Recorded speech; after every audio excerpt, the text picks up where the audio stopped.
Olá pessoal, vamos dar início ao estudo do direito das sucessões. Como esta é apenas uma aula inaugural de todo o conteúdo, vamos então somente apresentar breves e sucintas noções gerais sobre o direito das sucessões. A ideia é fazer apenas uma introdução ao tema, né? E que depois, evidentemente, será seguida dos conteúdos específicos muito mais detalhadamente analisados. Vamos lá, então.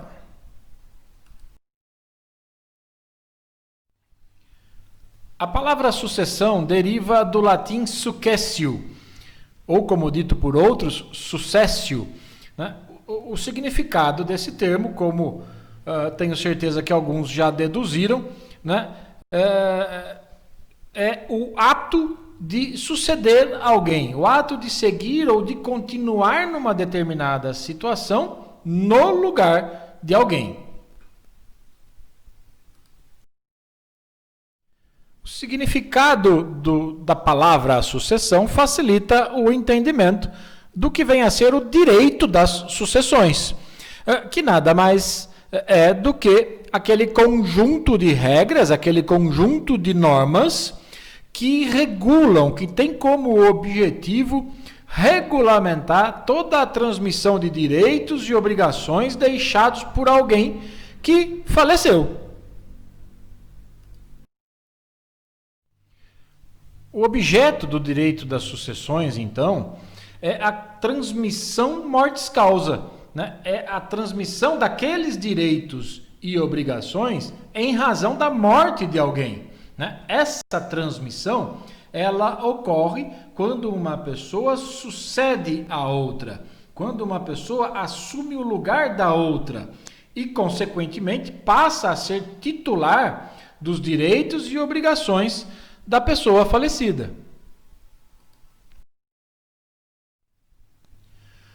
O patrimônio do falecido, tanto ativo quanto passivo, direitos e obrigações, créditos, dívidas, etc., recebe o nome de herança.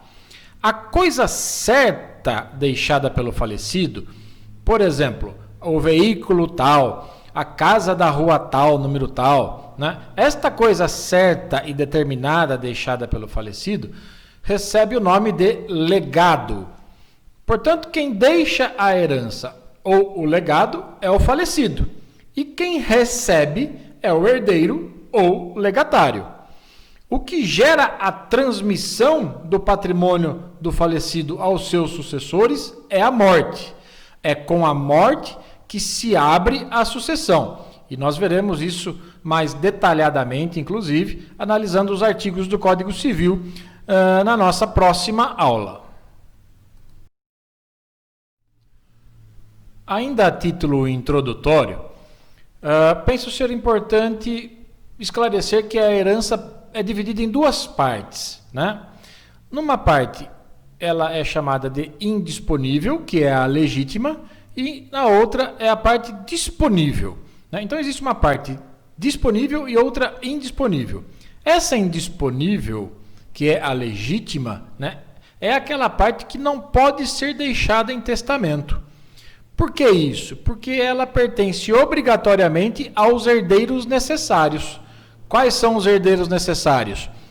Descendentes, ascendentes e o cônjuge. Tudo isso, evidentemente, será melhor detalhado quando estudarmos os artigos correspondentes, né? Mas agora, a título de introdução, penso ser interessante esclarecer isso. É evidente que se não tiver herdeiros necessários, não existe uma parte indisponível, mas veremos isso com mais calma adiante.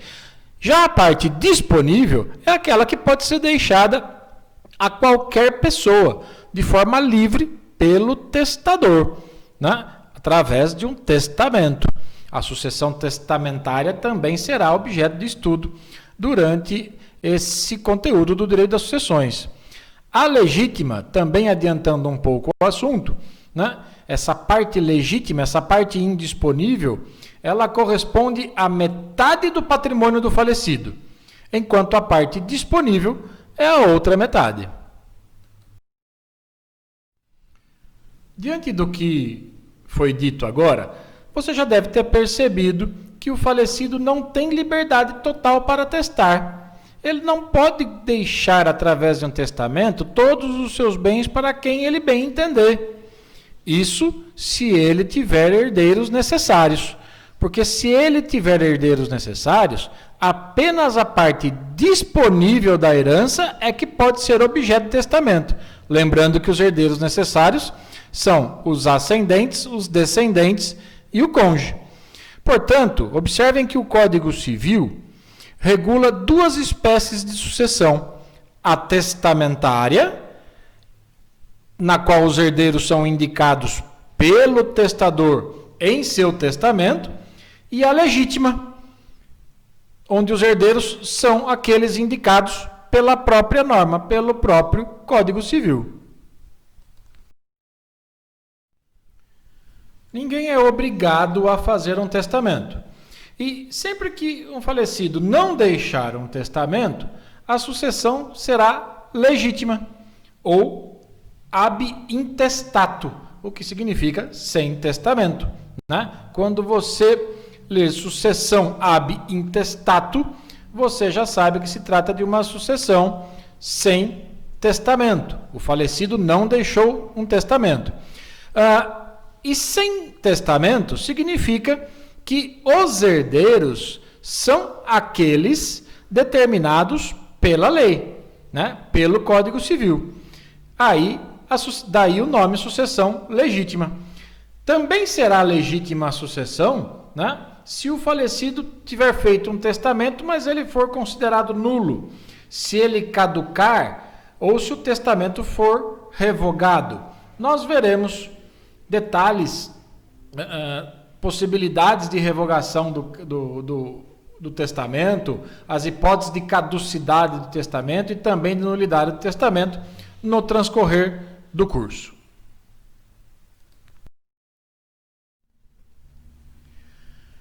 Interessante mencionar ainda, e neste momento apenas para ilustração, que o falecido pode ter herdeiros e ainda assim realizar uma disposição de última vontade.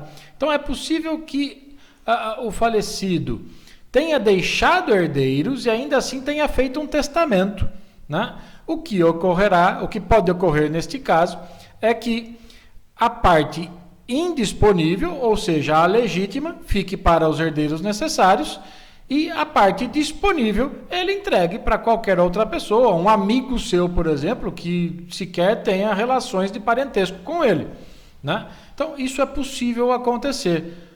Mais que isso, também é possível que um herdeiro necessário, né? Lembrando que os herdeiros necessários são os ascendentes, descendentes e cônjuge, né? É possível que um herdeiro necessário seja também um herdeiro testamentário, né? E para que isso aconteça, é simples, basta que o testador coloque o herdeiro necessário no seu testamento, né? Atribuindo-lhe, dando a ele a sua parte disponível.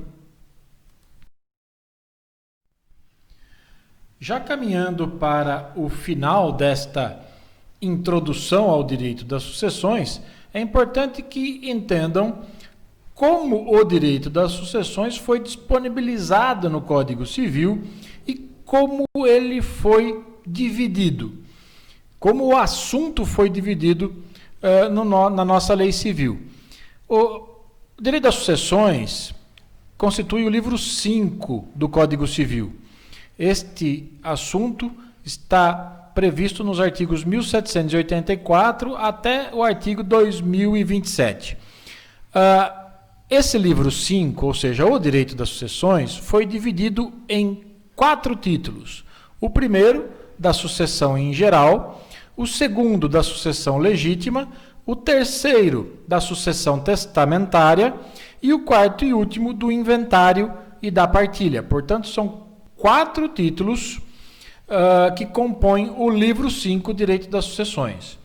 O primeiro título, da sucessão em geral, foi subdividido em 7 capítulos, e neles são tratados assuntos como a administração da herança, a vocação hereditária, a aceitação e renúncia da herança, as pessoas que são excluídas da sucessão e assim por diante.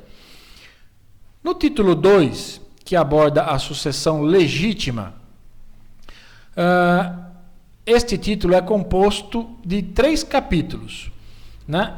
O primeiro trata da ordem de vocação hereditária, o segundo dos herdeiros necessários e o terceiro do direito de representação.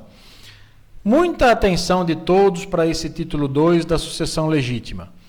Ele é composto de assuntos que são muito cobrados em concursos públicos pelo país.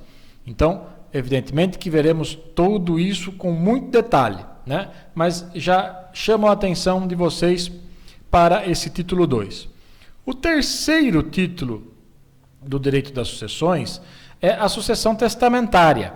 E a sucessão testamentária foi dividida em 14 capítulos, né?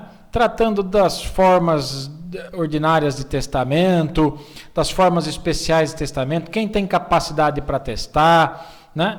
Das hipóteses de deserdação, né? Enfim, vários outros assuntos que também serão vistos oportunamente e, evidentemente, de uma maneira muito mais detalhada, né? E o quarto título, que trata do inventário e da partilha, este foi dividido em 7 capítulos, né? Que também veremos mais detalhadamente. Como dito no início, a ideia desta aula inaugural é apenas fazer uma introdução ao direito das sucessões, apresentando brevíssimas considerações sobre o assunto. É isso. Até a próxima aula. Um grande abraço em todos e todas.